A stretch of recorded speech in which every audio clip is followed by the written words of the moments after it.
Estamos ao vivo, senhoras e senhores. Bom dia para quem está ao vivo, bom dia, boa tarde, boa noite para quem vai ouvir ou assistir depois. Eu acho ótimo porque minha convidada já está rindo. Qualquer coisa que eu falo, ela ri, é ótimo, acho ótimo. Está disposto ou está disposta hoje? Se você não estiver, ponha-se, meu bem, porque está começando mais um Ambienta, sua nova fonte de informação, discussão e inspiração sobre tudo que envolve o meio ambiente e as atualidades que moldam o planeta. E aí, vamos embora? Então vamos. Hoje a gente tem um assunto quente aqui para tratar nesse ambiente. Antes de tudo, eu quero falar que essa minha voz sexy é um patrocínio da Seca no Cerrado. E também é um patrocínio da pessoa que vos fala que decidiu resgatar um cachorrinho, né? E que tem pelo fino. Então, se você quer adotar um cachorrinho, gente, por favor, me mande lá no direct, @CarolTBernardo, que eu tô atrás de um lar amoroso para esse fofo de pequeno porte, de 3 aninhos, maravilhoso, que eu resgatei no dia do meu aniversário. Olha só que lindo. Mas beleza, vamos lá, gente. O episódio de hoje vai ser um fogo aqui. Vamos ter fogo aqui. Porque a gente vai...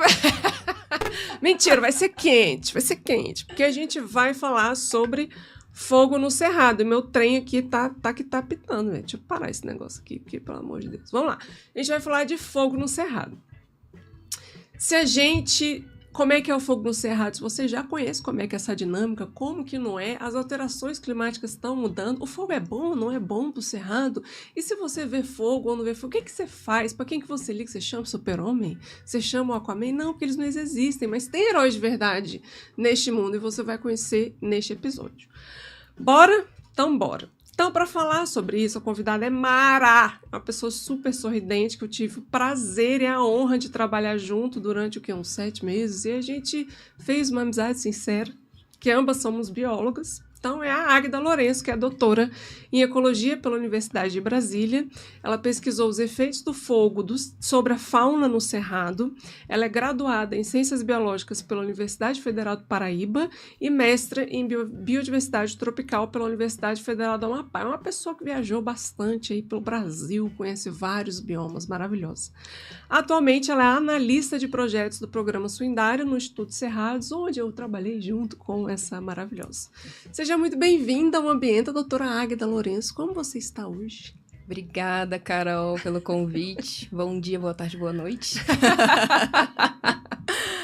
Tô muito bem, tô muito feliz de estar aqui hoje com você, com esse pessoal aqui, falar um pouco desse tema que me é muito caro e que eu já tenho estudado há um tempo e trabalhado com ele. Então, tô bem feliz de estar aqui, vai ser um prazer.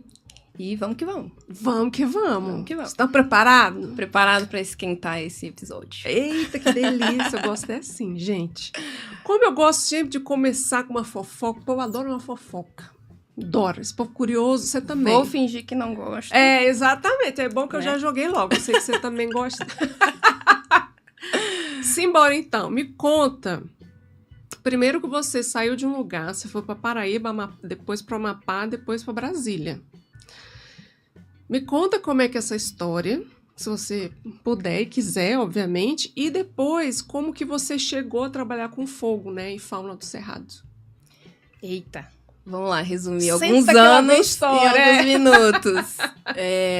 Bom, desde a infância eu sempre tive um apreço muito grande pela natureza, sempre gostei de estar ali brincando com as plantinhas, com os animais. Durante a minha formação ali inicial, me interessei muito pela matéria de ciências, né? Então, já tinha ali uma chama para esse tema. E, ao longo, né, dos meus estudos, eu fui me aproximando cada vez mais. Depois das ciências, a gente vai ali para o ensino médio, já vê biologia. Então, assim, as formas de vida, todas essas relações entre os organismos me empolgava, me interessava muito. Então, foi aí que eu decidi partir para uma formação em ciências biológicas que eu fiz lá na Paraíba, né? Onde eu me formei. Depois disso, eu ingressei no mestrado, então, aí eu já querendo continuar na pesquisa, né? Durante a graduação, eu trabalhei com a ecologia de pequenos mamíferos, são os roedores, marsupiais, aquele saruê que você vê andando por aí, eu já trabalhei muito com ele. É isso que eu ia só interromper. Sim, gente, nós temos marsupiais no Brasil, não é do tamanho de um canguru. Mas são pequenos marsupiais, porque aqui a gente vê muitos saruês, né? Sim, é o mais comum porque ele consegue viver bem em áreas urbanas, né? Então acaba que a gente tem mais contato. Mas tem várias outras espécies, assim, muito interessantes, de vários tamanhos. Não tão grandes quanto os cangurus, de fato. É que a Austrália é um também... ambiente doido. Ah, nossa, ali é outro mundo, é né? É outro mundo. Mas a gente tem, sim, os nossos marsupiais sul-americanos, que são incríveis também, carregam muitas informações interessantes. E trabalhei com eles durante a minha graduação. Com eles e com os roedores, que a gente costuma agrupar em pequenos mamíferos não voadores, né? Porque tem uma diversidade muito grande de mamíferos e a gente geralmente estuda uma parte deles. Eu tive uma experiência na graduação com esses animais. Aí o mestrado, eu queria conhecer um pouco da Amazônia, né? E fui pro Amapá, por questões pessoais também, junto ali. E lá eu fiz esse mestrado em biodiversidade tropical, já fiz uma aproximação mais desse ambiente, mas estava sentindo uma necessidade de voltar para a ecologia, assim, e me especializar mais nessa área, que foi onde eu comecei ali na graduação, que mais me interessava, né? Porque a ecologia traz essas relações entre os organismos, então, assim, eu sou fascinada por esse tema. Eu também adoro. Foi uma das disciplinas preferidas que eu cursei durante o mestrado, que foi o das relações, né? E principalmente ver essas questões evolutivas, né? Como é que acontece junto, é muito interessante. Sim, muito, muito. E aí foi que eu decidi vir para cá, para Brasília, para fazer o doutorado em ecologia, buscando aí um especialista no grupo, né, de pequenos mamíferos, que é o professor Emerson Vieira. Então, sob a orientação dele, eu comecei a elaborar um projeto para estudar esses animais do cerrado. Só que, assim, é muito difícil você falar do cerrado e não falar de fogo. Né? E a gente vai saber porque já. Porque já. Então é muito difícil você falar de cerrado e não ouvir a palavra fogo, incêndio, queima. Então esse tema já começou a me interessar ali no início do doutorado e, não por coincidência, né, o CNPq abriu um edital junto com o Previfogo específico para desenvolvimento de pesquisas nesse tema. Né? Então, o tema do fogo no geral, e aí você pode avaliar tanto a vegetação, você pode avaliar queimas prescritas, que são queimas prescritas, já vou falar para vocês. E Previfogo também ela vai falar já. Sim, o CNPq é um órgão de fomento, né, a pesquisa. Então, quem faz aí pós-graduação já ouviu muito esse nome, assim como a CAPES. E eles fomentam as pesquisas que nós, pós-graduandos, desenvolvemos, os professores também. E o Previfogo é o departamento responsável pelo tema, né, do fogo dentro do IBAMA. Né? Então, eles montaram esse edital para direcionar recursos específicos para preencher várias lacunas, que são muitas ainda, mas que esse edital conseguiu dar esse incentivo para os pesquisadores focarem nesse tema. Né? Legal. Então, eu, juntamente com a minha colega de pesquisa, Clarice Vieira de Souza, que também se formou comigo lá na Paraíba, nós duas ingressamos juntas aqui no doutorado. Beijo, Clarice. Beijo, Clarice. E, juntas com o nosso orientador, a gente escreveu essa proposta e submeteu.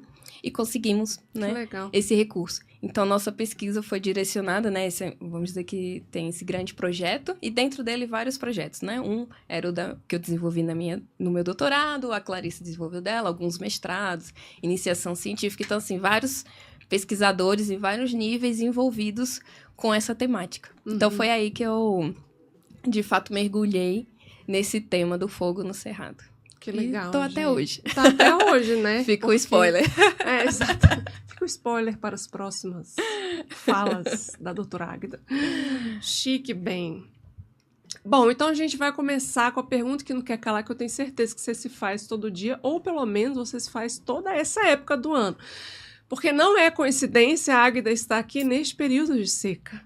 Não é. Eu quis trazer justamente porque vocês vão ver muito a partir de agora. Eu espero que não. Mas acaba que acontece, né? Então, vamos começar do começo. O fogo, né? Pergunta que não quer calar. O fogo no cerrado é algo natural? Tipo assim, o bioma cerrado precisa do fogo. Ou não? Como é que é essa dinâmica do fogo no cerrado, Águida? A pergunta de milhões. A pergunta de milhões. É bom que eu trouxe os universitários para responder essa pergunta. Sim. Então, depende. Depende. A resposta que todo biólogo vai te dar. Resposta clássica dos biólogos, depende. Não, mas por que eu digo depende, né? O cerrado, ele é um ecossistema, um bioma, né? Depende aí da classificação, que evoluiu com a presença do fogo. O que isso quer dizer? Isso quer dizer que durante o período em que ele estava se formando e que ele já existia como cerrado, né? Havia fogo, né? Mas para que esse fogo acontecesse, ele precisava, né? Pensa aí em alguns milhares de anos atrás, de uma fonte natural. No Brasil, são os raios. Né? A gente vai ter também a ocorrência de fogo natural, por exemplo, por atividade vulcânica, né? Em outras regiões do mundo. Mas aqui está principalmente associado à ocorrência de raios, né? E, além da ocorrência de raios, a gente precisa o quê? De um combustível. Né? Para toda queima, a gente precisa de um combustível. Quando a gente está falando de cerrado, esse combustível vai ser, por exemplo, aquela camada de ervas e gramíneas que formam os campos, que estão presentes também em alguma proporção nas savanas. Né? Então, a gente tem aí uma combinação de elementos que possibilitam a ocorrência do fogo natural no cerrado. Então, o cerrado tem, sim, ocorrência de fogo natural. Né? Inclusive, como esse fogo está presente historicamente, evolutivamente no bioma, existem espécies que dependem do fogo, por exemplo, para florescer, ou para frutificar, ou para liberar os seus frutos. Então, tem essa relação, né, de um elemento que, de fato, faz parte. Então, não necessariamente, se você vê um fogo no cerrado, ele é um fogo danoso. Né? Ele é um fogo que não deveria estar ali. Mas, como sempre, isso não é tudo. Né? O que acontece? O cerrado, ele tem essa presença do fogo natural em épocas específicas. Como eu falei para vocês, tem que ter uma combinação de combustível disponível, então uma vegetação que queima, mais seca, razoavelmente fácil, por causa dessa época, mais né? seca, acumulada. Acumulada. Muitas vezes contínua, para que esse fogo, né, quando ele inicia, ele possa se propagar. E quando que isso acontece, essa combinação? Na transição entre a estação seca, que aí você teve, né, uma vegetação que secou, você vai para chuvosa, o que acontece no começo das estações chuvosas? Raios.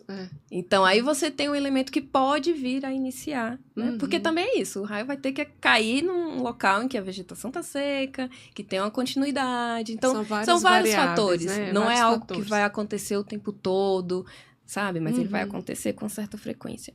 Então, quando a gente fala de fogo no cerrado, a gente fala que o cerrado é adaptado? Sim, mas há um regime, né? Então, como assim um regime? É uma dinâmica? Exato. É uma condição de frequência, de frequência principalmente, de período em que vai acontecer. Que é nessa faixa final seca, início da chuva por causa dos raios. Isso os naturais, e o que acontece? Isso, a gente está falando do fogo natural, né? Então, o que acontece? Logo depois, começam os raios, vem a chuva. Então, a dinâmica é essa. Vai ter um incêndio? Vai, mas aí a chuva que vem logo na sequência, geralmente acaba controlando, né?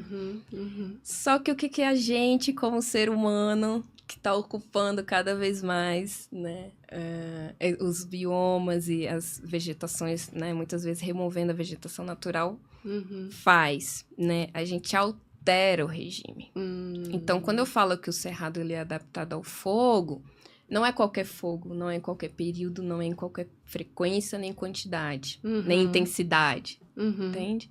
Existe uma dinâmica própria, sim, mas a maioria dos incêndios que a gente vê hoje, eles não são naturais. Eles são provocados pela ação humana. Até esses fogos que, por exemplo, acontece agora. Que tá bem seco, que em tese não tem uma chuva. Tipo, junho e julho são meses... Agosto também. São meses que não... em tese, não deveria ter chuva, né? Porque eu sei que já acabou ocorrendo nos anos anteriores, chuva em julho, por exemplo, que é super bizarro. Não é comum, né? Não é comum, né? Então, esses fogos que acontecem por agora, então a gente pode dizer que a maioria não é natural? Sim. Sim? Sim, nesse período. Porque é isso, né? Para que ele inicie, a gente precisa de uma fonte de calor suficiente para gerar a ignição daquele fogo. Então, se não tem raio e nem tem vulcão, né? Pois.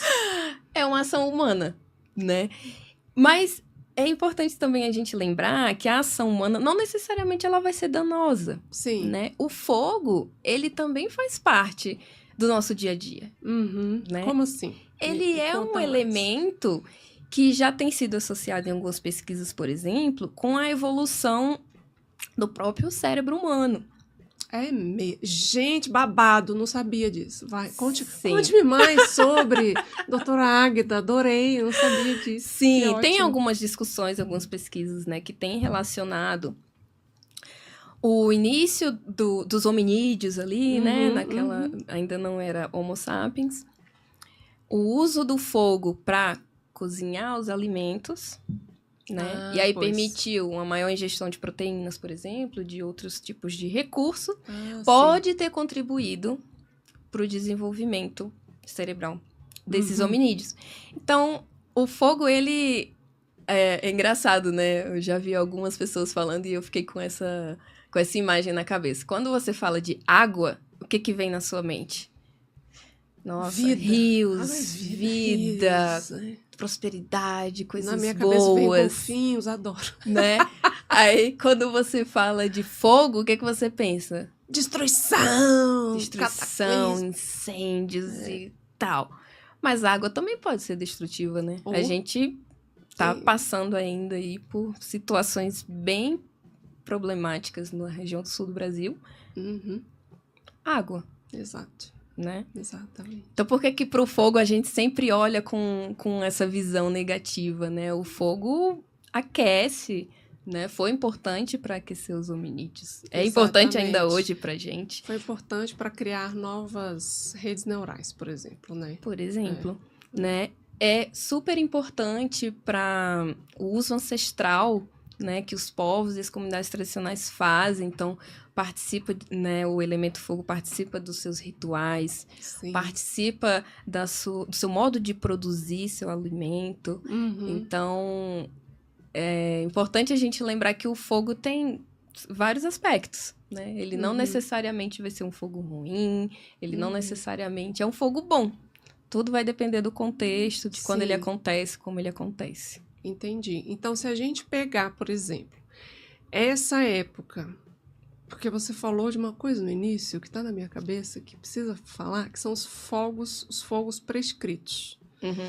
Fala mais sobre isso. Eles acontecem, então, mais nessa época, como uma forma de proteção? Como é que é isso? Então, e o que são fogos prescritos? Aí a gente vai mergulhar em alguns conceitos. Sim. E até na nossa política, né, que a gente está vivendo atualmente. Política do fogo. Né? A gente, no Brasil, agora a gente está vivendo uma transição de paradigma. Por muito tempo, vivemos num paradigma do fogo zero, né? Com essa ideia de que todo fogo é ruim, e então todo fogo tem que ser combatido, precisamos multar quem coloca fogo, de qualquer tipo. Então, colocou tudo num único pacote, né? E hoje, depois de uns 30 anos vivendo essa política de fogo zero, com o desenvolvimento de muita pesquisa, né, tanto no Brasil quanto fora, né, a gente sabe dessa relação do fogo com o cerrado, com o Pantanal, com os pampas e com vários outros ecossistemas ao redor do mundo.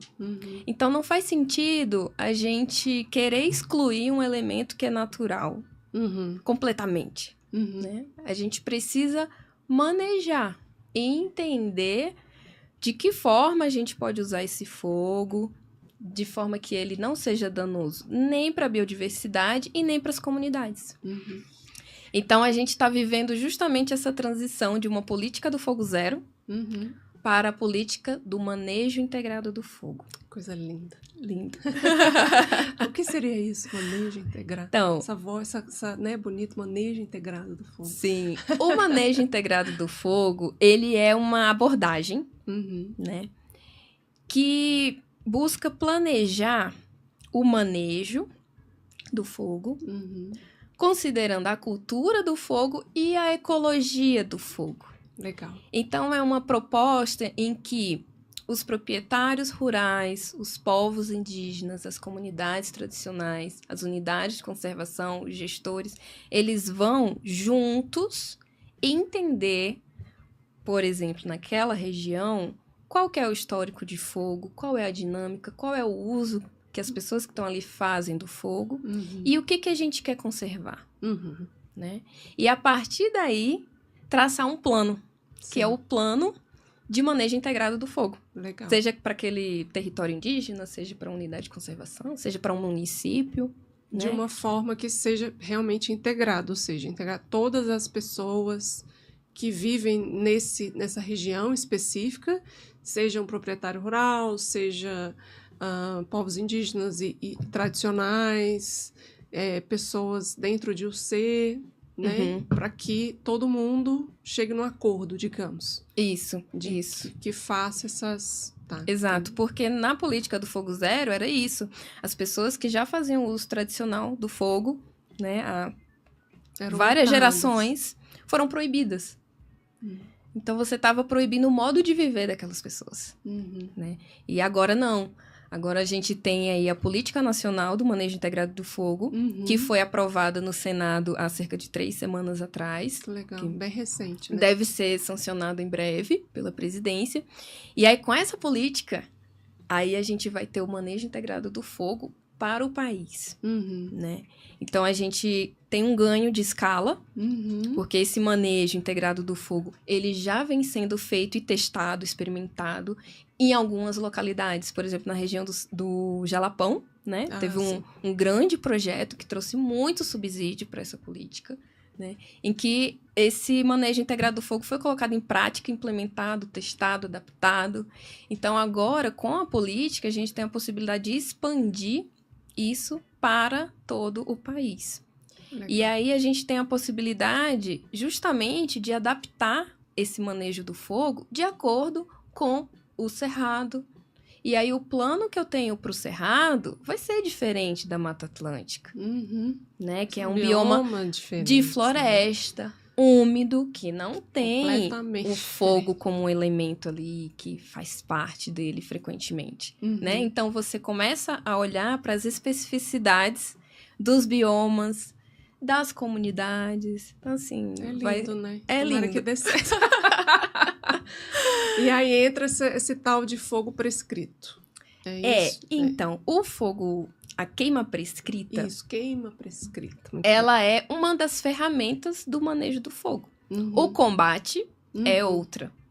A educação ambiental é outra. Então, assim, é uma caixa de ferramentas onde eu tenho vários elementos ali para lidar com o fogo. Né? Então, os conceitos básicos assim, que a gente poderia trazer aqui, o que é incêndio? Incêndio é todo fogo descontrolado. Né? Então, se eu tenho um incêndio florestal, eu tenho um fogo que está ali numa vegetação florestal, ou eu prefiro falar na vegetação nativa, né? Porque no cerrado, boa parte é savana, é floresta, campo, exatamente. não é floresta, né? E isso é um incêndio, né? Quando ele está descontrolado. O que é uma queima controlada? E aí eu tô trazendo um conceito que é o que está na política, né? Ótimo. Definido na política. A queima controlada é uma queima planejada, né? Que ela tem um papel de produção. Então, ela vai ser usada para algum fim produtivo. Pode ser para, por exemplo, uma nova roça, alguma coisa nesse sentido, renovar uma pastagem. Essa é uma queima controlada, ela está dentro do conceito de planejada. Ela foi pensada, foi avaliada, tem um objetivo, né? E ela vai ter um começo e um fim. Sim. A queima prescrita já é uma queima mais específica para conservação, principalmente.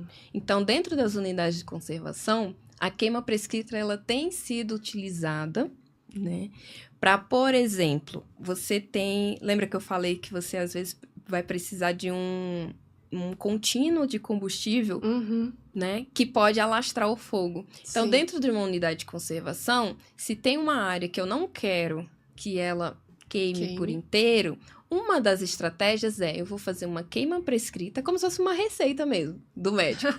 Vamos fazer uma queima prescrita em tal lugar para fragmentar a vegetação. Então, se de repente tiver um raio ou se tiver uma ação humana ali, esse fogo não vai avançar demais. Entendi. Ou ele não vai avançar para um local que eu não quero, que eu quero proteger. Entendi. Ou não vai avançar na unidade inteira, né? Exato. Sim, tipo, no parque inteiro, etc. Que era algo muito comum durante a política do fogo zero. Por quê? Se todo fogo era combatido, imagina o tanto de capim, tanto de vegetação que se acumulava ao longo dos anos. Com certeza. Quando tinha um fogo, ele lambia a área inteira. Nossa, eu lembro. Agora a história, senta que lá vem a história, contar a história agora. Nem é a hora de contar a história, eu já tô contando história. Mas eu morei em Tocantins, eu falo que eu fiz estágio pro inferno, né, gente? Entrei nos portais, é porque é muito quente. Ai, Maria. É quente. Mas assim, eu morei em Tocantins e nessa época, acho que não sei se foi em julho ou se foi em agosto, foi em 2010 que eu morei lá. Teve uma queima tão grande, eu morava em Palmas, e Palmas, é quente, né? Todo mundo sabe que é quente. Mas não sabe se já foi em Palmas. Palmas fica meio que num vale. Em volta tem uma serra ali, né? E aí... seco, cerrado ainda era cerrado, aquela área de cerrado. Cara, queimou quase que a serra inteira durante uma semana, não tô brincando. Uma semana, primeiro que o ar fica assim, impossível de respirar. Sim, impossível. E o sol, você não consegue ver o céu, você realmente não consegue ver o céu, assim, você não vê nada, porque é tudo fuligem, é tudo fumaça, porque... acho que por causa justamente dessa política de fogo zero, não tinha queimado antes, então quando pegou fogo lá e que acredita-se, né, que não foi algo natural, foi realmente, porque estava nessa época, julho, agosto, não estava perto das chuvas ainda, alastrou, pegou acho que 80% do parque, lá é um parque, né, era um parque, pegou 80% do parque, então ficou uma semana, ficou dias o fogo lá. E assim, uma semana de a gente não conseguir respirar direito, não ver o céu direito, fica aquele meio alaranjado, esquisito, assim, sabe? Sim. Cheio de fuligem, nossa, horror, assim. Eu fico só lembrando que isso foi só uma pequena experiência que eu tive, né? Porque queimou isso, eu fico imaginando, por exemplo, os grandes incêndios, sei lá, de Califórnia, até daqui mesmo, né? Em outras regiões, que deve ser aterrorizante, né? Sim. E é exatamente isso, Carol.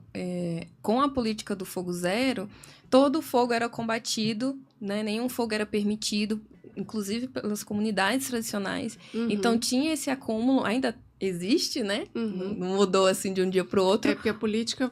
se for sair, vai ser por agora, então ainda tem um tempo de regulamentar ainda tem e de colocar em prática, né? Isso.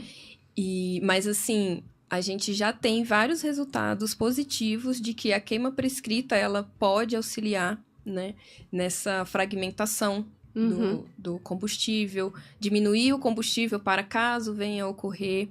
E também é aquela questão que eu te falei, né? Algumas espécies e algumas regiões precisam que o fogo ocorra. Precisa. Então, se você não permite que ele aconteça, você pode ter perda de biodiversidade ali. Né? Porque não vai crescer, né? Exato. Então, assim, algumas pessoas... isso, é uma ideia ainda um tanto quanto recente. Então, a maioria da população ainda acha estranho, né, que as pessoas estão colocando fogo em unidade de conservação, estão fazendo queima prescrita. Mas é isso, é uma ferramenta que já é muito utilizada fora do Brasil e que já está sendo utilizada há alguns anos aqui, né, com vários pesquisadores acompanhando os resultados e vendo que, sim, ele contribui, né, essa ferramenta é uma ferramenta importante, principalmente quando a gente está falando de um bioma em que o fogo faz parte da sua dinâmica, né? Mas só uma ressalva, tá, gente? Não tô falando aqui que é pra sair queimando tudo. Por favor, gente. Não é já isso, tá falando de pessoas especialistas que conhecem as pesquisas, que sabem quando que deve ser feito, como que deve fazer. Não é sair... a Águida falou no programa, vou botar fogo. Não. Para. Apenas pare. Ela está falando que são pessoas que são responsáveis a partir do momento em que se faz esse plano de manejo integrado do fogo, aí sim vamos colocar fogo em tal época, porque é bom para dividir, né, fazer essa fragmentação, para o parque não queimar tudo, etc, etc. Então, né, gente, avalie, tá? Né, temos um cérebro para a gente avaliar e filtrar as informações. E até porque, Carol, quem já andou pelo Cerrado já deve ter observado que a gente tem uma diversidade de fitofisionomias, que é o nome interessante bonito, que a gente usa na academia. São as formações, né? Então, se você for, por exemplo, para a região da Chapada dos Veadeiros, se você observar, você vai encontrar regiões de campos, você vai encontrar regiões de campos rupestres, onde você já tem ali algumas rochas expostas. Aí depois você já encontra um cerrado. Lá perto do rio você vai ver formações florestais. Cada uma desses tipos de formação tem uma afinidade ou uma não afinidade com o fogo. Então, quem vai avaliar isso são os especialistas e os gestores daquelas áreas e vão entender, olha, por exemplo, né? Durante a minha pesquisa, eu avaliei os impactos dos incêndios. Por quê? Porque o incêndio de 2017, que atingiu lá a região da Chapada dos Veadeiros... Nossa, foi assim, devastador. Quem estava aqui lembra, foi devastador. Foram meses, assim, mais de um mês, eu acho, de vários incêndios recorrentes, que atingiu áreas sensíveis ao fogo. E quais são essas áreas sensíveis ao fogo? As matas de galeria, por exemplo, que são essas matas que ficam próximas aos rios. Então, essa vegetação não pode pegar fogo. Sim, porque protege os rios. Elas protegem os rios, elas protegem o solo. Os animais usam muito como refúgio durante a época seca, por exemplo. E para se movimentarem, né, ali. Sim, são conectores, né, do ambiente. Então, essas partes da vegetação, esses tipos de vegetação, não são adaptados ao fogo. Numa dinâmica natural, dependendo da época que o fogo ocorre, o que acontece? O fogo vai e para antes de entrar na mata. Por quê? Ela é úmida, porque ela não tem as condições para que o fogo entre. Porém, numa condição de seca, como foi naquele incêndio, né? O final da estação seca, então estava no auge. Muito seco, Muito seco. Um incêndio muito severo, muito grande. Ele lambeu várias dessas matas. Assim, então, teve matas que colapsaram. Assim, não existe mais uma mata lá se você for olhar agora. Né? Os troncos todos caídos, as árvores morreram. Porque elas não têm adaptações, né? Recursos para lidar com isso. Não é da natureza delas. Então, é isso. Igual um piquezeiro que tem uma casca grossa, né? Uma folhagem, porque... Não sei se vocês lembram, a Natália, quando ela veio aqui, a professora Natália, beijo, Natália, ela falou, né, que ela lembra das aulas da professora Mercedes, Bustamante, beijo, Mercedes, sobre ecologia. A gente teve ecologia no primeiro semestre, assim, que entrou, e ela fala justamente sobre isso, assim, que no Cerrado, tem um porquê de ser daquele jeito, porque são anos e anos de evolução e adaptação à estação seca, milhares de anos de adaptação para seca para o fogo. Então, por exemplo, quiser que porra de árvore torta, eu amo, gente, eu acho lindo, assim, mas ela tem, assim, uma folha mais, que a gente, é mais grossa, né, assim, mais coriácea, que é mais dura. Por quê? Porque isso são todas adaptações de milhões de anos de passagem, não só da estação seca, mas também do fogo. Aquela casca toda, né, craquelada, coisa aquilo ali também. E várias outras árvores que a gente vê também no Cerrado, que é o típico Cerrado, né, Cerrado típico, que é justamente por causa disso, né? E na mata, quando a gente vai na mata de galeria, perto do rio, você vai ver que, nossa, aqui parece que eu nem tô no Cerrado, né? Então eu falo, não, nem parece que tô no Cerrado. Claro, porque está perto de rio, tá úmido, então a vegetação ali é uma vegetação mais úmida, né? Que não tem essa adaptação do fogo que a Águida falou. Então, se pega toda essa propriedade, tudo para dar errado, né? Aquele incêndio foi tudo para dar errado, porque foi o final da estação seca e foi um ano de muitas secas de 2017. Eu lembro, estava no final do doutorado, quer dizer, já tinha terminado o doutorado, já tinha recém-doutor. Então, assim, estava bem no final, assim, no final da seca e veio pegar tudo. Por quê? Porque tinha muito combustível antes para o fogo se alastrar e tornar grande.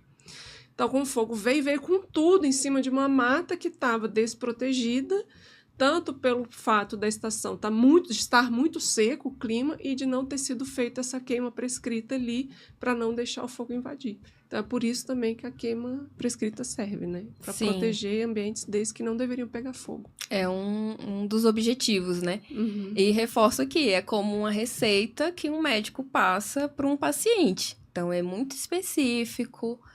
Quando vai ocorrer, qual é o tamanho, qual o horário. Isso é importante. Porque é condição de vento, umidade e temperatura são os principais elementos. Né? Então, para o comportamento do fogo que a gente fala, a topografia, a meteorologia e o combustível. São os 3 elementos que vão determinar como que aquele fogo vai acontecer. E o que a gente consegue controlar de fato? O combustível. Exatamente. Né? Então, o manejo, quando é feito, ele é feito em relação ao combustível. Né? Existem outras ferramentas, por exemplo, existem os aceiros, que geralmente é uma ferramenta, assim, uma técnica mais comum, né? Que bem difundida na área rural, porque as pessoas fazem um aceiro. Esse aceiro, ele não necessariamente é um aceiro negro, né, feito com uma queima. Ele pode ser um aceiro mecânico. O que é? Você passar com uma máquina em cima de uma vegetação, e aí você vai compactando ela, e ela vai, né, depois ali vai ser removida, e forma uma barreira. Uma barreira física, Uma barreira física, né? É outra técnica que também pode ser utilizada no manejo. O combate, se é uma área que a gente está querendo conservar e por um acaso ocorreu uma ocorrência ali de fogo e não é o nosso objetivo, o combate vai ser a outra técnica. Então, é um conjunto, né, de ferramentas que vão ser definidas por quem faz a gestão do território e quem vive ali. Qual o momento de usar, onde usar e como fazer. Legal, lindo, viu, gente? Agora vocês estão entendendo como é que é a dinâmica do fogo no cerrado, que não é para sair tacando fogo em tudo quanto é que é lugar, por favor, viu? Que são pessoas, eu sei que tem gente que gosta de pirotecnia, né, que sai tacando fogo, não sei o que, eu tenho um amigo meu que é assim, né? Chama fogo, eu quero botar fogo. Ai, Jesus. Não faça isso, viu? Só gestores e, né, pessoas especialistas que podem fazer isso. Aproveitando essa pausa para a gente ir para a segunda parte e falar de alterações climáticas, que eu sempre trago este tema aqui. Se você ainda não é inscrito no canal, meu amor, o que você está esperando? Se inscreve no nosso canal, inscreva-se no Rádio Federal do YouTube, tem lá podcasts, vai no Ambienta, se inscreva, clique no sininho para você receber notificações, caso você não possa assistir a gente ao vivo em cores. No sábado de manhã vai ficar gravado logo, prontamente, a gente já sai daqui, já sobe o vídeo e já fica lá gravado para você assistir depois, ou para você ouvir enquanto você está fazendo uma faxina de casa, né, que eu sei que sábado ou domingo... Quem nunca? Tira para fazer faxina, gente, escuta a gente, aprende alguma coisa sobre biologia, meio ambiente, nesse caso, fogo no cerrado.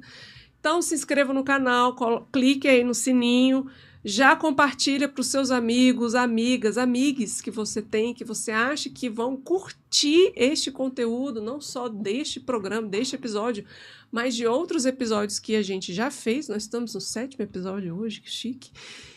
E também para seus inimigos, gente. Se você não gosta dele, fala aqui, toma aqui, ó, para você ver sobre o fogo do cerrado aqui, ó. Vê se melhora um pouquinho. Vê se melhora o fogo. Eita, que você tem. Então, porque vai bobe pra gente e a gente curte também. Tá? Então, e já segue a gente no Instagram. Da Rádio Federal é @Rádio Federal. Do nosso programa é @Ambienta Rádio Federal. Tudo junto, sem acento, viu, gente? No Instagram. Ou se você quiser mandar uma mensagem para mim, @CarolTBernardo, que eu faço o roteiro, escrevo tudo e quem produz este episódio é a Rádio Federal. Então, @Rádio Federal. Se vocês querem patrocinar o nosso podcast, patrocine a Ciência do Brasil, gente, porque eu trago cientistas aqui. Eu sou cientista, tá? Vocês estão achando que eu fico falando besteira à toa? Não, são besteiras. que são fatos, né? Para a gente aprender de uma forma mais divertida e leve sobre a ciência. Então, se você quiser, pode mandar e-mail para contato@radiofederal.com.br ou portalradiofederal@gmail.com sem acento, tá? Tudo sem acento. Ou pode mandar também um direct lá no Instagram pra gente, no @ambientaradiofederal ou no @radiofederal. Beleza? E lembrando que a gente está com a campanha ativa, gente, que coisa maravilhosa. Postei essa semana a campanha no Apoia-se /ambienta. Então, você entra lá no site apoia.se/ambienta para você ser um doador, se você quiser contribuir para que este programa fique de pé e para que eu continue trazendo convidados e convidadas maravilhosas para esse programa, para vocês tirarem suas dúvidas ambientais, que eu sei que vocês têm aí. Além de você contribuir mensalmente para este podcast ficar de pé, você vai ter acesso a conteúdo exclusivo, que eu vou mandar uma newsletter, um boletim de notícias, 2 boletins de notícias por mês. Vocês vão também poder apoiar projetos sociais, porque se sobrar grana, eu também apoio projetos sociais, que eu sempre falo aqui. Vocês vão ter acesso a um grupo exclusivo no WhatsApp, poder conversar comigo ao vivo em cores após cada episódio, tirar suas dúvidas, e se eu não souber responder, obviamente que eu vou mandar para o convidado, mas a gente pode bater um papo lá no grupo depois, e também durante a semana eu abro o canal lá para a gente discutir. Vocês podem decidir sobre pautas, sobre Vocês Sabiam, sobre um novo quadro que eu vou contar hoje, que a gente vai ter por aqui também. E vocês vão, gente, poder contribuir para que esse podcast continue sendo maravilhoso, não é verdade? Então, se você já apoiou, ótimo, em breve você vai receber no seu e-mail que você colocou lá as newsletters. Eu vou lá também, assim que você apoia, você recebe o link para entrar no grupo do WhatsApp, mas eu também posso mandar depois. E vocês vão receber a newsletter e tudo bonitinho. Então, se você já contribuiu, ótimo, compartilha também para que as pessoas possam contribuir com a ciência brasileira e trazendo mais notícias ambientais para vocês. Tá bem? Então tá bom. Continuando, dona Águida. Pois não, dona Pois Carol. não. Vamos falar sobre alteração climática, né? Porque, afinal de contas, essa água, literalmente, esse fogo já bateu na nossa bunda. Eu falei de água porque, né? Por causa das questões do Rio Grande do Sul, que a gente está vendo mais, mas, assim, o fogo sempre foi algo que também pode ser agravado ou não pelas mudanças climáticas, isso depende, né? Que a gente viu muito. Eu sei um pouco de Portugal, porque eu acompanhei um projeto sobre fogo em Portugal, né? E tem toda essa questão também. E li, por causa disso, alguns artigos da Califórnia falando também sobre fogo, né? Que era mais ou menos ali na longitude ali, latitude, desculpa, gente, mesma latitude ali. E aí que eu li mais sobre fogo. Então me conta, assim, se existe mudança nesse regime que você falou, tanto natural, e se a gente pensar em não naturais, ou seja, aqueles incêndios que você fala que são descontrolados, eles tendem a aumentar ou não? Como é que pode ser alterado esse regime, essa dinâmica, por causa de tudo que a gente está mudando no planeta, né? Então, o regime de fogo, ele é esse conjunto, né, de frequência, período, condições em que o fogo acontecia naturalmente nos ambientes, né? Então, não só no Cerrado, a gente tem savanas na Austrália, no continente africano, temos algumas florestas que também convivem com fogo, então faz parte, né, delas. Mas a ocupação humana, né? E aí eu tô falando já da humanidade quando a gente surgiu, histórica, né? Não só ao longo dos anos. Sim, gente, não só do hoje, né? Mas do nosso momento aqui na Terra mesmo. A gente tem alterado, tanto por usar o fogo, né? Quanto por alterar as condições dos ambientes. E aí, quando a gente pensa em mudanças climáticas, aí eu vou resgatar lá aqueles 3 elementos que eu falei que influenciam o comportamento do fogo. Topografia, que é o relevo, né? Meteorologia e combustível, né? O combustível, basicamente, é a vegetação, quando a gente está falando de incêndio florestal ou na vegetação nativa. Se as mudanças climáticas, né? A emergência climática que a gente vive, tem alterado a meteorologia, consequentemente, potencialmente, ela pode sim alterar o regime de fogo. Né? Então, especificamente falando de fogo, o que a gente pode esperar, né? A gente tem aí uma tendência de que o período seco fique mais longo, né? Principalmente aqui na nossa região, né? Principalmente aqui na nossa região. Exatamente. Então, o que seria isso? Eu posso ter um período de estiagem, né? Que aqui é bem marcado, né? No centro do Brasil, que ou começa antes ou termina mais tarde. Então, eu vou aumentar o período em que eu tenho uma vegetação seca, que eu tenho as condições climáticas que podem favorecer a ocorrência de um incêndio. Tipo, vento, a gente tem muito vento nessa região agora, né? Também. Mas especificamente em relação às mudanças climáticas, o que a gente vê que pode ser mais alterado é justamente isso. Se eu tenho um período maior de seca, eu tenho um período maior em que a umidade está baixa, que a temperatura está elevada e que são condições para que o incêndio ocorra. Para que o fogo ocorra e aí, se ele for descontrolado, ele pode se tornar um incêndio. Né? Então, essa é o principal elemento assim, que a gente pode esperar em relação às mudanças climáticas mesmo. E é engraçado, porque... Não é engraçado, né? Porque é um negócio na minha cabeça, assim. É porque é engraçado porque pode ser uma coisa cíclica, né? No sentido de nós, como você falou, nosso surgimento na Terra alterou, óbvio, né? Eu falo que o simples fato de a gente já estar respirando, a gente já está alterando, gente, porque é mais um ser emitindo CO2 e consumindo O2, né? Assim, basicamente por causa da respiração. Mas se a gente fala em atividades humanas na Terra, a gente alterou muita coisa. E que também contribuiu para que a gente hoje esteja nessa situação de ter aumentado 1 grau já na temperatura média global. Acho que 1,2, se não me engano. 1,2 graus na temperatura média global. Ou seja, os próprios incêndios que fizemos, né, que foram...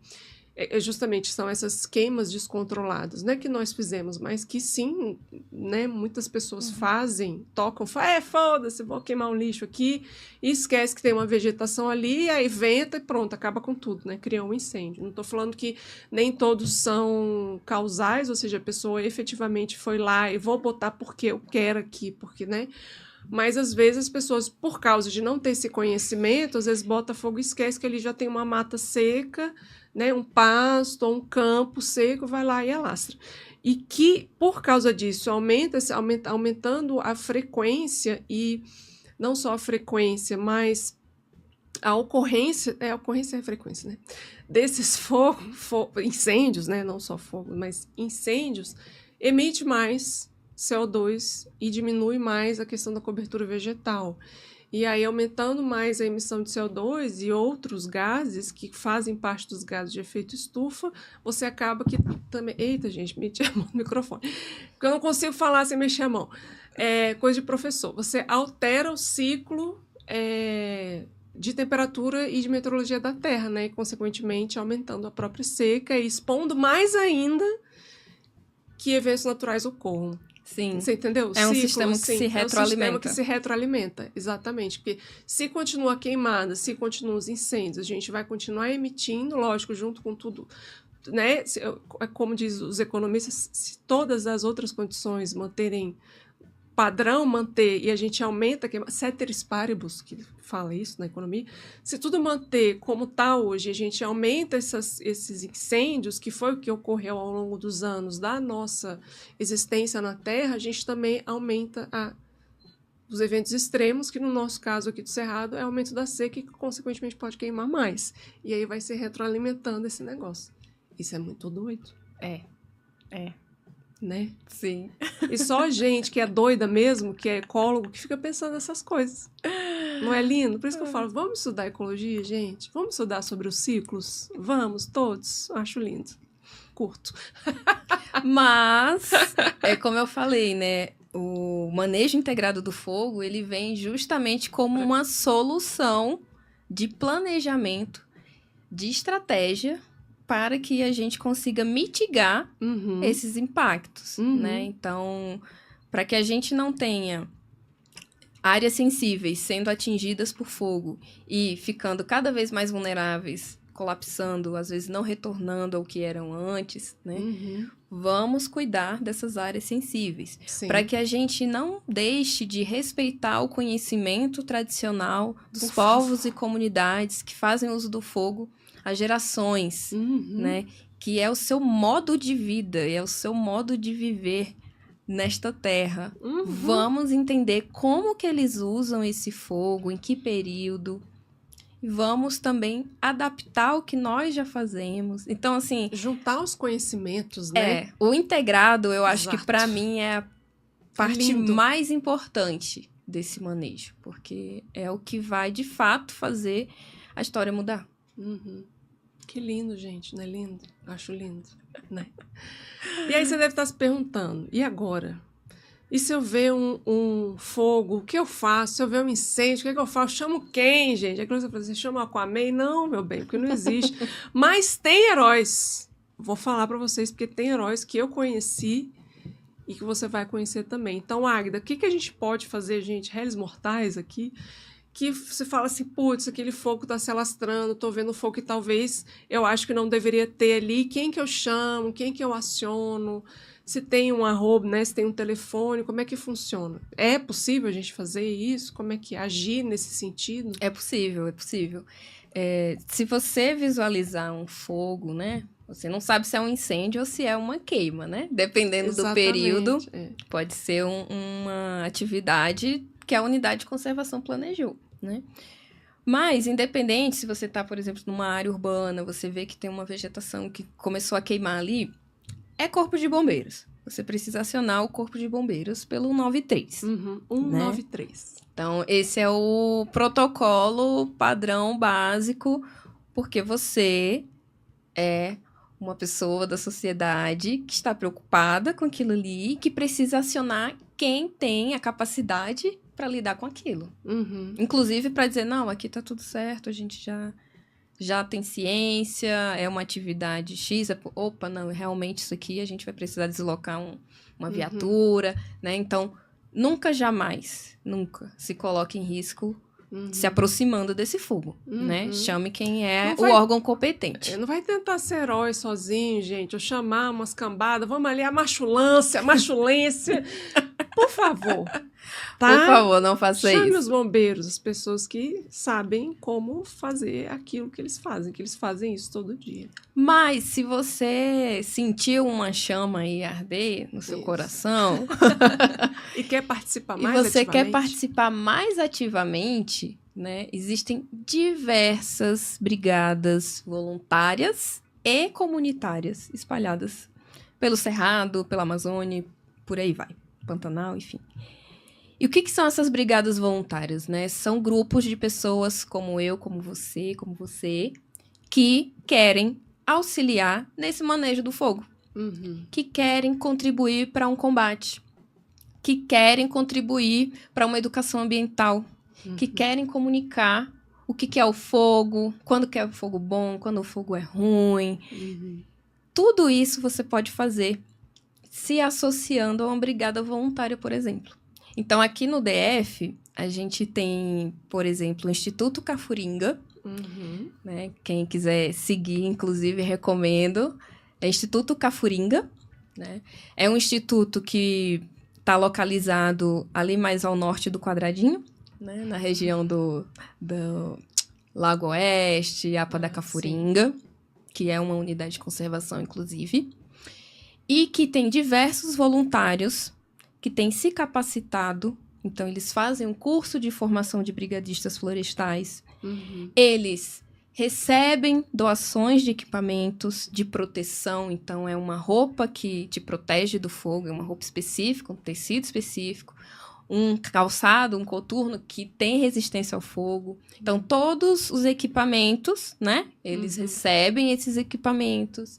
Eles participam de eventos, workshops, simpósios do tema e se organizam para combater o fogo e para acompanhar, por exemplo, atividades em unidades de conservação relacionadas ao fogo. Ao manejo, né? Essas ao manejo. Isso. Isso. Então, assim, existem diversas brigadas de vários tamanhos em várias comunidades que têm esse intuito, né? De contribuir para que, caso ocorra um incêndio, eles possam combater, mas não só isso. Como eu falei para vocês, né? Tem várias atividades que são preventivas e tem muita necessidade, muita de educação ambiental, sabe? De apresentar para as crianças para entenderem esse conteúdo, para elas entenderem, crescerem, entendendo aquela relação do fogo com a vegetação onde eles vivem, né? Onde eles estão crescendo. Então, assim, é um trabalho primordial e que em algumas regiões o combate, ele é, assim,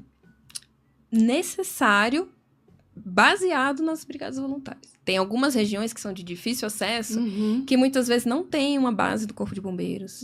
E quem que faz o combate? São essas brigadas voluntárias e comunitárias. Sim. Então, se você está sentindo essa chama aí no seu coração, procure uma dessas brigadas voluntárias. Aqui no DF tem o Instituto Cafuringa, tem algumas outras também. Eles têm algumas brigadas, né, alguns núcleos.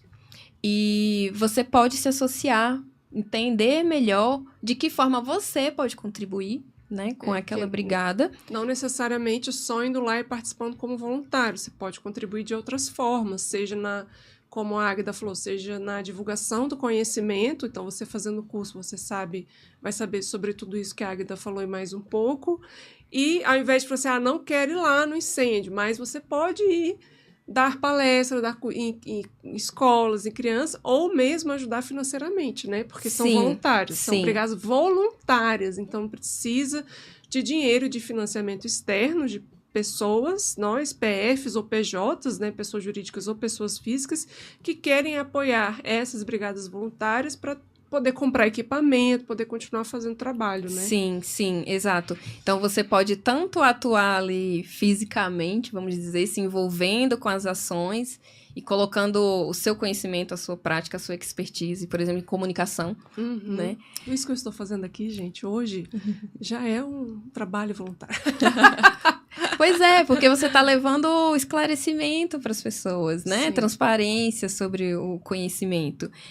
E sem dúvidas, o apoio financeiro é, assim, muito importante, porque são pessoas que têm sua rotina de trabalho do dia a dia e que param para ir combater um incêndio, né? De graça, completamente voluntário. Voluntário, de graça. E para manter uma estrutura assim, né? Com o mínimo de segurança, tanto jurídica, né, quanto física. Você precisa dos equipamentos, você precisa tanto dos de proteção quanto os de combate. Então, toda ajuda é bem-vinda para esses grupos. Então, se você quiser apoiar, fica o convite. @Instituto Cafuringa, isso é no Instagram? No Instagram. Via Instagram, @Instituto Cafuringa, tudo junto. Vai lá, acesse. E também falar do Instituto Cerrados, né? Do programa Suindara, que é o que a Águida trabalha atualmente, né? Atuou como gerente aí durante muitos anos e agora é analista do programa. E ela sabe de tudo isso porque ela atua diretamente com essas brigadas, por exemplo, né? Inclusive fazendo cursos, dando workshops, falando sobre a questão do fogo. Então, se você também quiser saber um pouco mais, entra na página do Instituto Cerrados, né, .org, ou @Instituto Cerrados, tudo junto também, que daí você pode mandar uma mensagem para a Águida, dar um alô lá para ela. Falar que gostou muito do programa, que quer saber mais, e ela pode passar mais informações. Caso você não seja de Brasília, por exemplo, se você for de outro lugar que está aí ouvindo, São Paulo, etc., tem também projetos que o Instituto Cerrados, dentro desse programa, apoia. Então, se você está ouvindo, ela sabe falar de brigadas voluntárias ou de como você pode participar. Lógico que a gente está divulgando aqui de Brasília, porque a gente está aqui em Brasília, mas se você quiser saber mais sobre outras regiões do Brasil, entre em contato com a Águida ou com o Instituto Cerrados, que você pode saber direitinho como que atuar, com quem você entrar em contato, não é isso? Perfeito. Tá vendo? Que coisa linda. E aí, gente, hoje até você sabia, tanto que vocês viram que eu nem falei nada lá nas redes sociais. Além de eu não ter falado nada, porque foi meu aniversário, e porque foi uma confusão, eu decidi resgatar esse doguinho, eu não falei nada porque eu falei, eu vou contar uma novidade no programa de hoje. Opa! Que é histórias de pesquisadores de campo. Então, a gente vai ter sábado, sim, com essas histórias, e sábado com Você Sabia. Então, a gente vai intercalar histórias de campo, que eu sei que vocês gostam de uma fofoca, gostam de rir, ou gostam de ouvir perrengue dos outros, né? Porque vocês gostam de ouvir perrengue, gente. Tem certeza que se tem alguém passando perrengue, você vai parar o seu carro. Se tem algum acidente, não sei o que, você para, você diminui só para ver o que aconteceu. Porque vocês gostam disso que eu sei. Então, vai ter o Você Sabia, hoje não, mas hoje a gente está começando com histórias de profissionais de campo e eu vou pegar a Águida de surpresa, mas se ela não tiver nenhuma história, eu vou contar a minha para vocês. Uma das, né, que são milhares. Águida, você tem alguma ou não? Você conseguiu resgatar aí tantas da sua...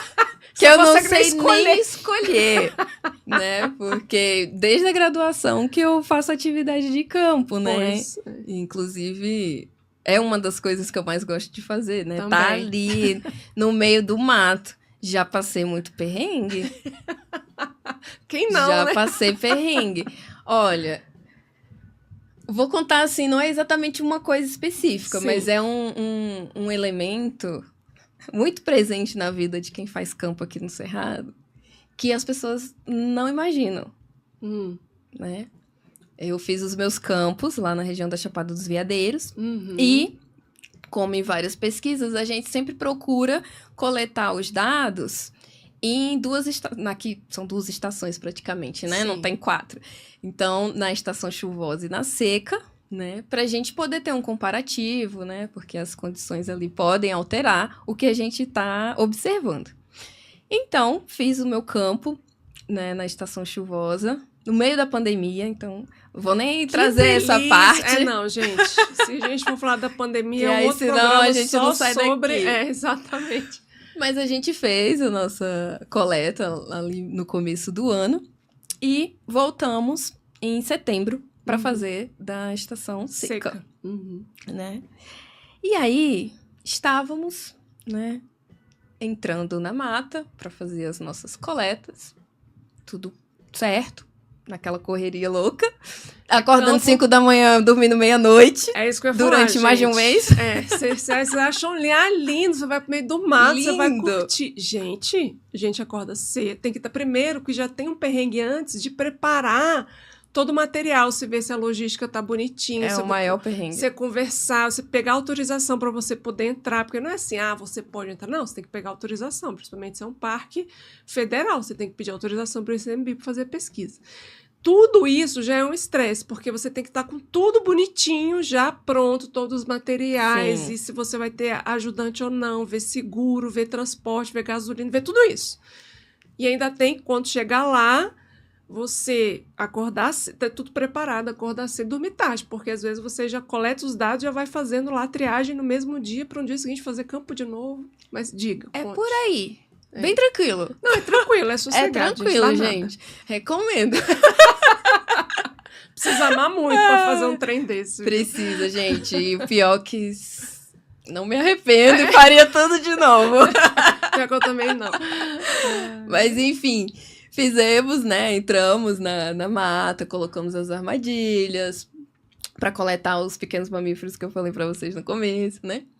E aí vamos regressar, né? Quando a gente tá saindo da mata, uma coceirinha, né? De leve, assim, uma coisinha né? assim, uai, todo mundo meio se O que coçando. aconteceu? O que aconteceu? Gente, estação seca, no Cerrado. Tem um serzinho que se multiplica numa velocidade que você tá entendendo. Contagiante. Contagiante. Que é o danadinho do carrapato. Mais conhecido como micuim, porque não é qualquer carrapato. Não é qualquer carrapato. Não é aquele carrapato de cachorro que você vê, que você fala, nossa, gente, aqui, essa bolinha aqui, mais ou menos grande, né? Não é esse, não, gente. Não é, não. Conte aí. É um Águida. desgraçado. Desse tamanho que você mal vê ele. Sabe pinta? Eu tenho várias pintas. Boa, mais ou menos desse É tamanho. o tamanho de uma pinta bem pequena. É. E aí, gente, não tem como você fugir desses danados. Porque você vai né, andando na trilha, você esbarra no galho, na folha, você abaixa para coletar o solo, enfim, tem todo um espaço ali que você tá em contato que não tem como, você vai esbarrar numa bola de carrapatos todo dia. Então, Todo assim... dia. Isso é uma estratégia dos carrapatos, Sim, tá, gente? sim. De ficar uma bola na ponta de uma folha, né? Ou de um galho, ficar na ponta, para quando qualquer animal de sangue quente, como nós, passar por lá, eles pegarem na gente para querer uma alimentaçãozinha bacana do seu sangue. Pois é. Uma estratégia extremamente eficaz. Extremamente porque eficaz. Todo dia a gente pegava. E aí, o que virou a nossa rotina? A gente fazia o campo, né? Usava tudo que era possível para evitar, mas ainda assim a quantidade é muito grande. Gente, é muito grande. E você não enxerga, né? Não. Então, assim, era bem complicado. Então, nem virou quando passa, nem quando tá no seu corpo. Você não enxerga os dois Ah, não! Você tá doido. E aí, o que acontecia? Todo campo era rotina. Saiu da mata, ficávamos todos ali catando carrapato um no outro. Entendeu? Que coisa maravilhosa. Colaborando com a saúde e o bem-estar dos coleguinhas. Por favor, né? Tem que como ter. bons primatas que É isso somos. que eu ia falar, como bons primatas, porque os outros primatas que não são hominídeos, ou seja, todos os outros macacos, eles fazem isso, meu bem. Eles têm esse tipo de comportamento. Pois é, então a gente, nada mais justo, né? Colocar em prática esse nosso conhecimento ancestral. Ancestral, exato, que veio no DNA. E ficamos ali, ó, alguns minutos fazendo uma vistoria completa no coleguinha para poder entrar no carro. Entenda bem. Chegou em casa, troca tudo. Tira a roupa. Tira tudo, vai tomar congela a banho. roupa, se você puder congelar. Ah, sim. Por que congelar? Porque se você Conte. não congelar, você vai guardar sua roupinha. Quando você for usar no outro dia, o carrapato ainda vai estar lá e vai te morder. E vai te morder. Porque sua roupa tá quente, tá com aquele cheirinho gostoso de suor, né? De animal de sangue quente. Então ele vai ficar ali, gente, esperando você voltar pra sua roupa. Então esse foi um dos perrengues, assim, eu não diria que foi o maior, mas foi o mais constante. Porque era todo mundo dia. passa. Se você vai Todo. trabalhar no cerrado, gente, você vai passar por isso. Assim, não tem como falar assim, talvez eu passe. Não, você vai passar. Mas eu tenho uma dica. Desenvolvemos técnicas. Claro, é isso que eu ia falar, é isso que eu ia perguntar. Como Além é que a de gente catar, pode... porque é muito eficiente.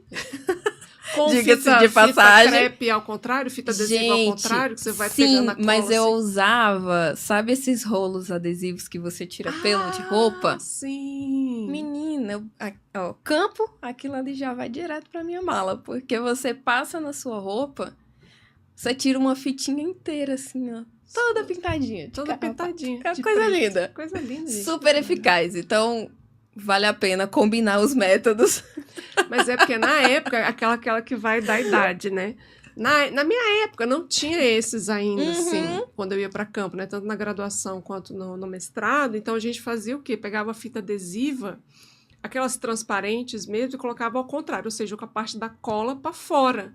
Ia lá, na roupa, assim, Sim. E além disso, a gente usava a meia por cima da calça. Então, se você vê os biólogos, um povo meio andando esquisito, assim, no shopping, porque às vezes a gente sai do campo e vai direto almoçar, porque a gente tá morrendo de fome.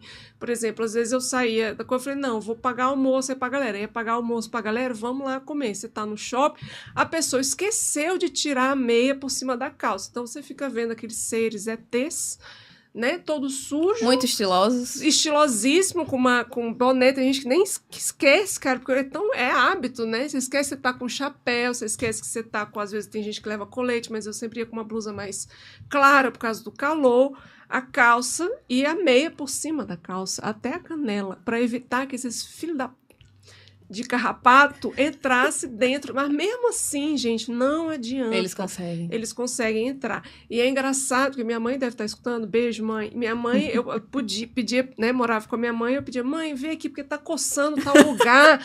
Porque eles gostam de ficar, principalmente, em lugar quente, sabe, assim. É triste, triste. Assim, tipo, atrás do joelho, virilha, às vezes axila, a parte de trás, assim, das costas, que você não consegue ver. E tá coçando, e tá coçando, e tá coçando. Eu falo, mãe, cara, faz um scan. Pra mim ficar pelado, faz um scan, porque tá coçando tal. Aí ela achava alguns, e alguns ela achava que era carrapato, mas era pinta. Como eu falei, eu sou cheia de pinta. Gente. E aí eu, nossa, minha filha, esse aqui eu não tô conseguindo tirar.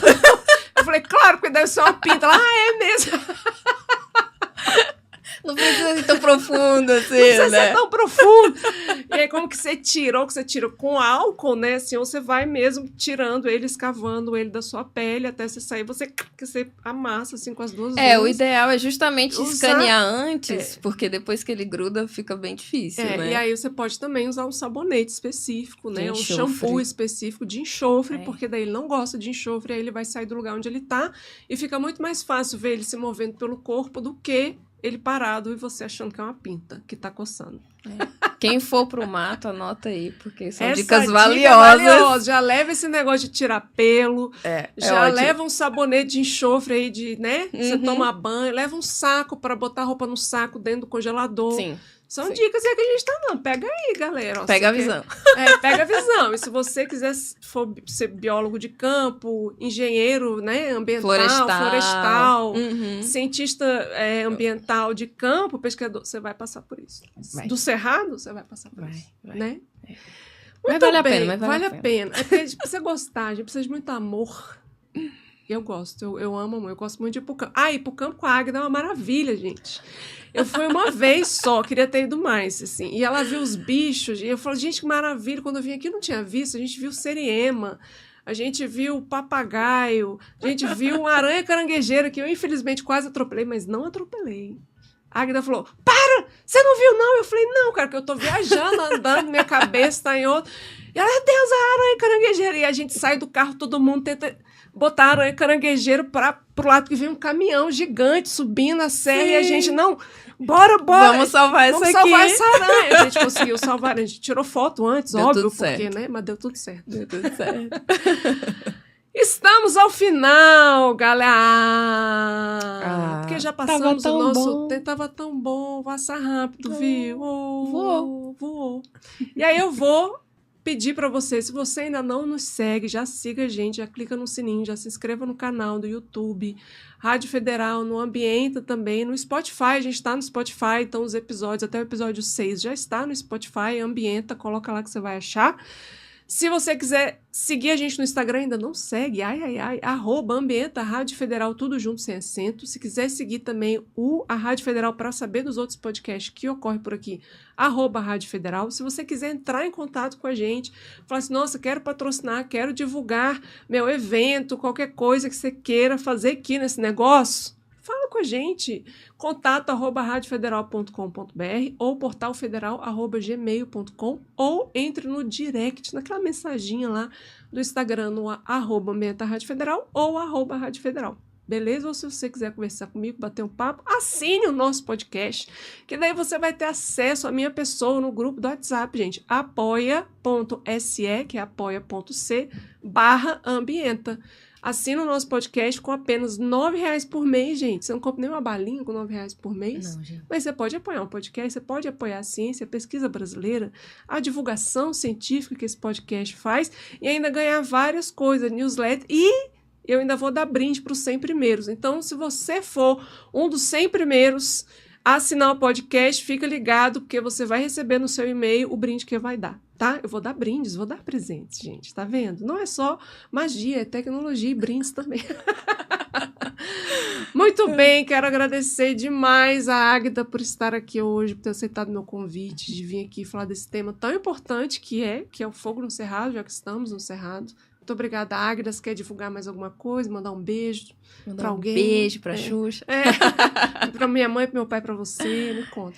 Queria agradecer, Carol, o seu convite da Rádio Federal. Estou muito feliz de estar aqui falando sobre esse tema. Foi muito divertido falar. Voou. O tempo passou. Boa.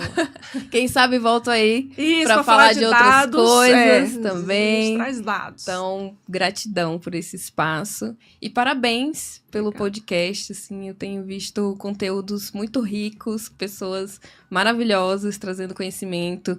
Para a gente levar o conhecimento científico, né, e combater as fake news. Porque às vezes você pode ver uma matéria falando né? É bem comum, inclusive, quando tem uma queima prescrita, sair na mídia como que um absurdo, problema, que incêndio. absurdo. E as pessoas, coitadas, elas não sabem o que está acontecendo ali, né? Então, se você acompanha o podcast, tá antenado, tá sabendo do conhecimento científico que está ali por trás, técnico, tradicional também, você já vai olhar para uma matéria dessa e vai entender, não, peraí, mas será que é isso mesmo?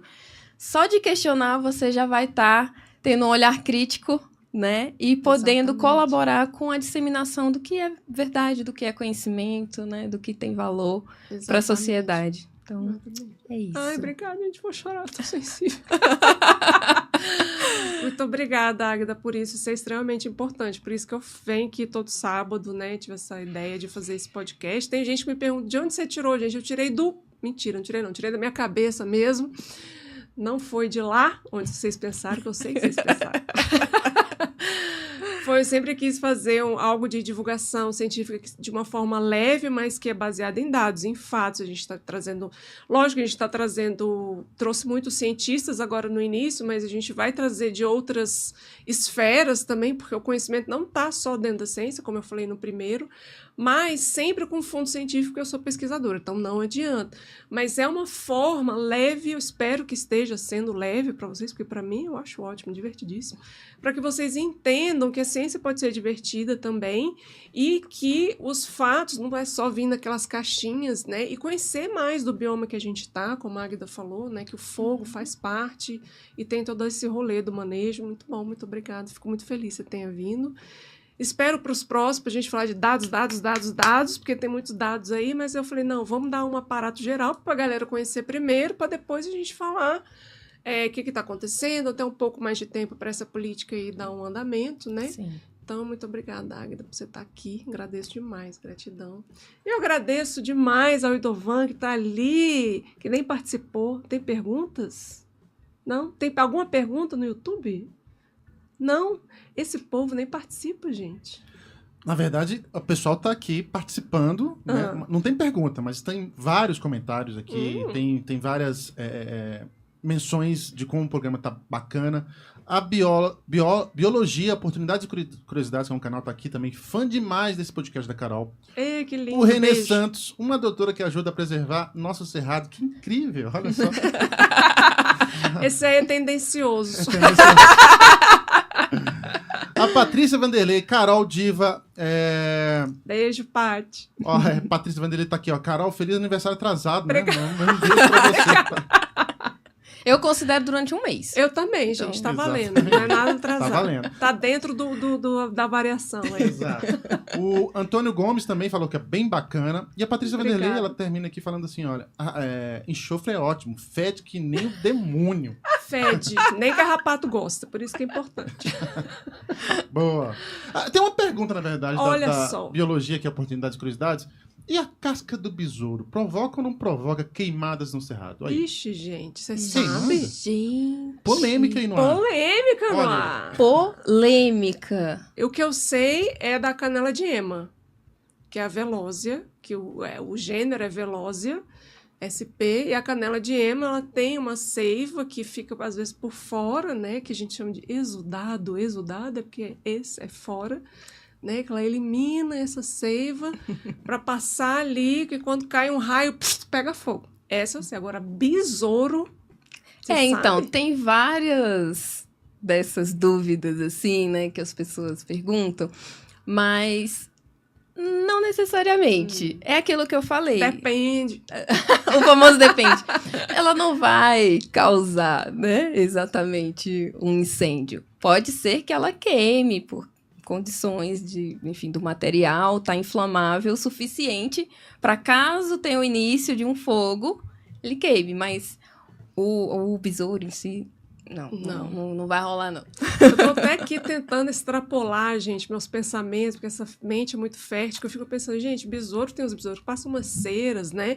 Eles ficam ali passando ali naquela asa mais dura, né, o élitro ali, eles ficam passando ali, mas eu acho que é um ser tão pequeno que assim, só se cair um raio, sabe, assim, eu acho que fico pensando, se cair um raio diretamente naquele besouro, ele ter acabado de passar aquela cera, e talvez a cera seja inflamável, são tantas variáveis pra gente avaliar, e a gente já tá extrapolando muito, porque assim, tipo, a probabilidade de um raio cair no besourinho, gente, que tá lá no solo, né, é bem mais provável de cair em árvore, né? E fora que, como eu falei, né? Para que um incêndio ocorra, tem que ter continuidade daquele fogo, tem que passar de uma parte da vegetação para outra. Então, não é tão simples assim, né? Então, assim, se a gente puder dar uma resposta, provavelmente não. Provavelmente a gente fala não. provavelmente, todo biólogo vai falar isso. Possivelmente não, possivelmente sim, porque a gente não tem conhecimento específico para saber disso, mas do que a gente tem até hoje, provavelmente não. É isso. É isso? Então é isso. Mais perguntas, mais alguma coisa, Dovão? É só por hoje. Só por hoje. Finalizamos aqui. Obrigado a todos que participaram aqui. Não esqueçam de curtir o videozinho também. Deixa seu like lá. Por favor, gente. Valeu, e também no Spotify, se você for ouvir depois, tá bom? Muito obrigada, Dovão e Rádio Federal, por beijo produzir. Vocês. Um beijo e até a próxima.